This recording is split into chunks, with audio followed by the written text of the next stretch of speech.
नमस्कार, आकाशवाणी देहरादून से प्रस्तुत है प्रादेशिक समाचार। पहले मुख्य समाचार।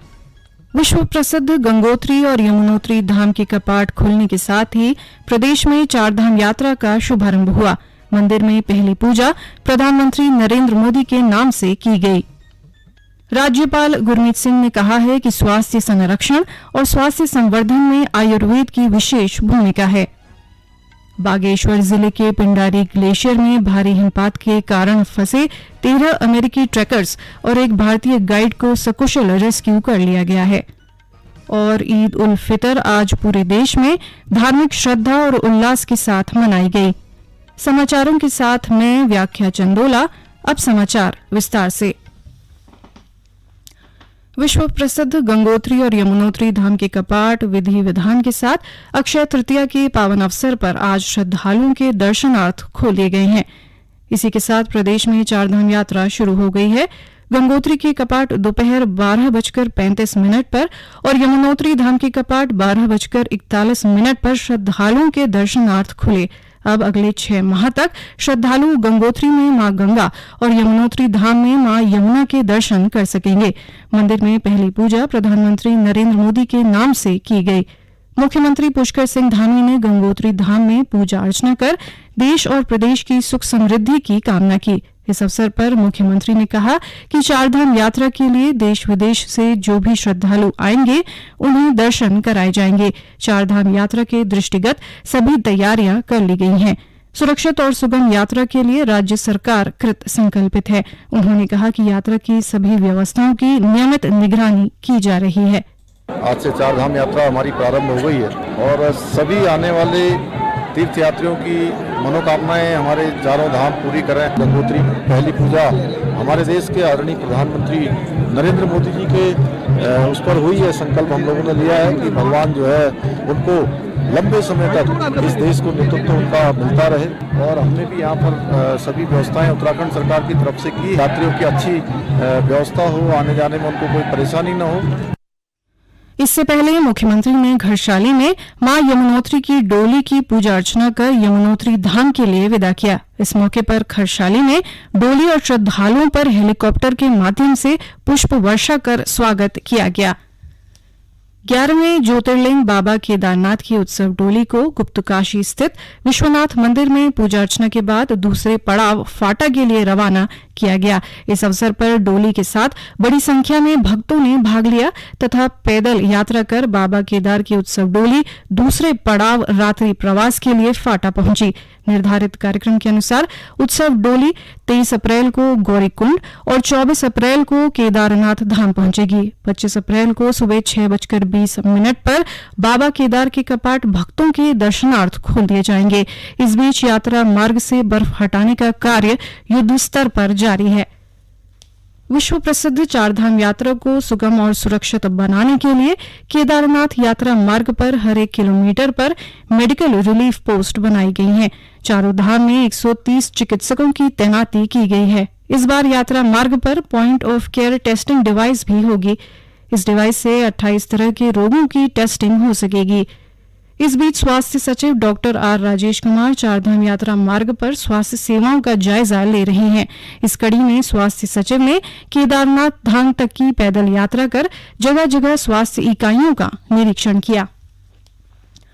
राज्यपाल गुरमीत सिंह ने कहा है कि स्वास्थ्य संरक्षण और स्वास्थ्य संवर्धन में आयुर्वेद की विशेष भूमिका है। श्री सिंह ने आज देहरादून से हरिद्वार स्थित गुरुकुल आयुर्वेदिक कॉलेज की स्थापना शताब्दी समारोह को वर्चुअली संबोधित करते हुए ये बात कही।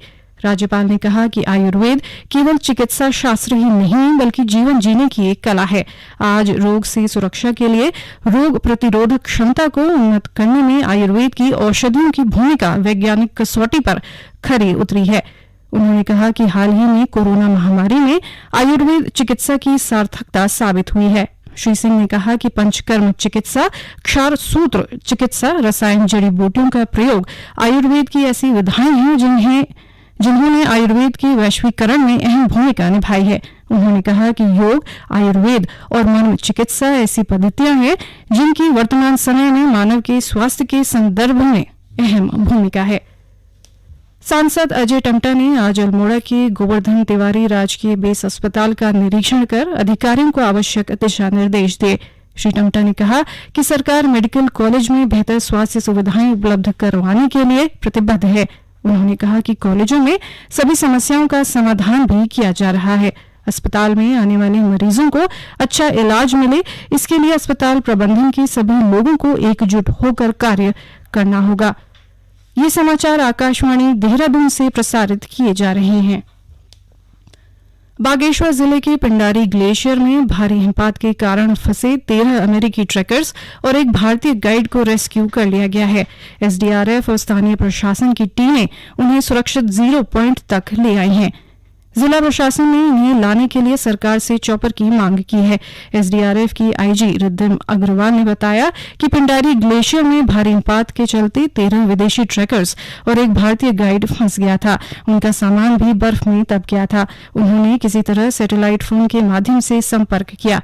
वहीं बागेश्वर की जिलाधिकारी अनुराधा पाल ने बताया कि 14 सदस्यीय ट्रैकर्स दल पूरी तरह सुरक्षित है। स्वास्थ्य दल ने उनके स्वास्थ्य की भी जांच कर ली है, सभी स्वस्थ हैं।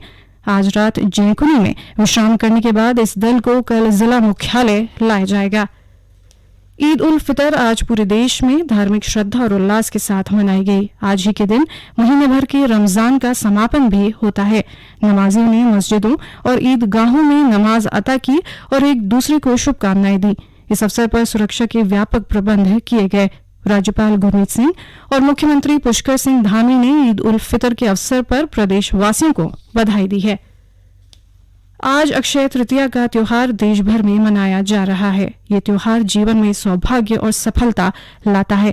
इस दिन लोग ईश्वर का आशीर्वाद प्राप्त करने के लिए पूजा अर्चना करते हैं और अच्छे भाग्य के लिए व्यवसाय की शुरुआत करते हैं। इस दिन बहुत से लोग सोना भी खरीदते हैं। देश भर में आज परशुराम जयंती भी मनाई जा रही है। भगवान परशुराम भगवान विष्णु का 6वां अवतार माने जाते हैं। राज्यपाल और मुख्यमंत्री ने अक्षय तृतीया व परशुराम जयंती की प्रदेशवासियों को शुभकामनाएं दी हैं।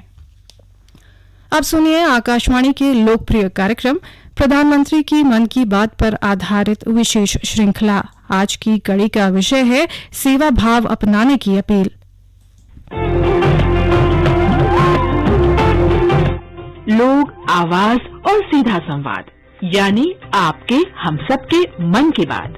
जी हाँ, ऐसे ही करोड़ों लोगों से जुड़ जाते हैं हमारे प्रधानमंत्री हर महीने मन की बात प्रोग्राम के साथ। आकाशवाणी पर यह सिलसिला इस महीने यानी अप्रैल में 100वीं कड़ी के साथ जारी रहेगा। इसी विशेष मौके पर मन की बात कार्यक्रम से प्रधानमंत्री के चुनिंदा संबोधनों को फिर प्रस्तुत किया जा रहा है।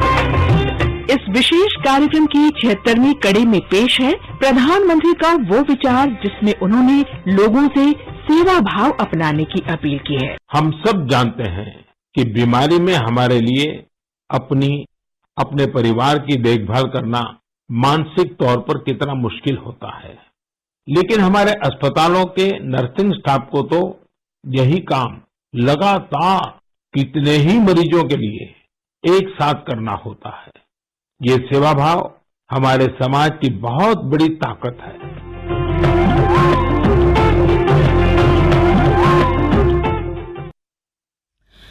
आज विश्व पृथ्वी दिवस है। पर्यावरण तथा पृथ्वी के प्राकृतिक संसाधनों की सुरक्षा के बारे में जागरूकता बढ़ाने के लिए हर साल 22 अप्रैल को ये दिवस मनाया जाता है। इस अवसर पर चमोली जिले के गोपेश्वर में छात्रों ने पृथ्वी को बचाने के लिए पर्यावरण जागरूकता रैली निकाली।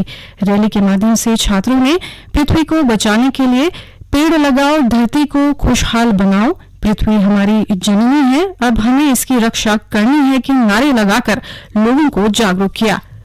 अंत में मुख्य समाचार एक बार फिर। विश्व प्रसिद्ध गंगोत्री और यमुनोत्री धाम के कपाट खुलने के साथ ही प्रदेश में 4 धाम यात्रा का शुभारंभ हुआ। मंदिर में पहली पूजा प्रधानमंत्री नरेंद्र मोदी के नाम से की गई। राज्यपाल गुरमीत सिंह ने कहा है कि स्वास्थ्य संरक्षण और स्वास्थ्य संवर्धन में आयुर्वेद की विशेष भूमिका है। बागेश्वर जिले के पिंडारी ग्लेशियर में भारी हिमपात के कारण फंसे 13 अमेरिकी ट्रैकर्स और एक भारतीय गाइड को सकुशल रेस्क्यू कर लिया गया है। और ईद उल फितर आज पूरे देश में धार्मिक श्रद्धा और उल्लास के साथ मनाई गई। इसके साथ ही प्रादेशिक समाचार का ये बुलेटिन समाप्त हुआ। नमस्कार।